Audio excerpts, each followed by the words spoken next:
নবরূপে সাজছে চট্টগ্রামের পতেঙ্গা সমুদ্র সৈকত। জঞ্জাল সরিয়ে দৃষ্টিনন্দন করতে প্রথমবারের মতো যৌথভাবে কাজ করছে ৩ সংস্থা। এরই মধ্যে ১ কিলোমিটার এলাকা সেজেছে বর্ণিল রূপে। সৌন্দর্য বর্ধনের কাজ শেষ হতে লাগবে আরও ১-১.৫ বছর। এছাড়া সৈকতকে আন্তর্জাতিক মানের ট্যুরিস্ট স্পটে রূপান্তর করা হবে বলে জানান সিটি মেয়র। বিস্তারিত জানাচ্ছেন পার্থপ্রতিম বিশ্বাস। যত্রতত্র দোকানপাট ও অবৈধ স্থাপনার কারণে সৌন্দর্য হারিয়েছিল ৫ কিলোমিটার দীর্ঘ পতেঙ্গা সমুদ্র সৈকত। শুধু তাই নয়, দখলে শুরু হয়ে পড়েছিল সরকারিভাবে নির্মিত ওয়াকওয়েও। নানা অব্যবস্থাপনায় সৈকত থেকে মুখ ফিরিয়ে নিচ্ছিল পর্যটকরা।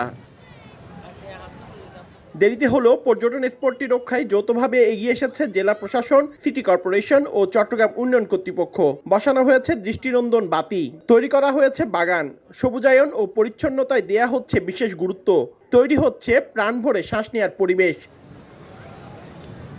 সৈকত সংলগ্ন আউটার রিং রোডের অপর পাশে পর্যটন জোন গড়ে তুলতে জমি অধিগ্রহণে গৃহায়ন ও গণপূর্ত মন্ত্রণালয়ের অনুমোদন চেয়ে চিঠি দিয়েছে সিডিএ। পর্যটন স্পটটিকে আরও আকর্ষণীয় করার পাশাপাশি সুযোগ সুবিধা বাড়াতে এরই মধ্যে নতুন রূপে সেজেছে সৈকতের ১ কিলোমিটার এলাকা। পুরো কাজ শেষ হতে লাগবে আরও ১-১.৫ বছর। বাগানগুলো করছি এবং দোকানগুলো সরিয়ে পর্যায়ক্রমভাবে একটা জায়গায় অস্থায়ীভাবে তার দোকানগুলো করবে, একটা জায়গায় নিয়ে যাচ্ছি।